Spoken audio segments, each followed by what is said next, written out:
गुरुपूजिताय गुरुदैवताय गुरुकुलस्थायिने गुरुविक्रमाय गुह्यप्रवराय गुरवे गुणगुरवे गुरुदैत्यकलक्षेत्रे गुरुधर्मसदाराध्याय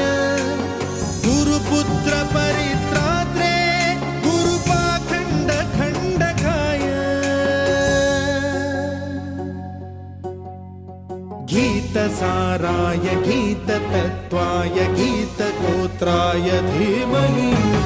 गूढगुल्फाय गन्धमत्ताय गोजयप्रदाय धीमहि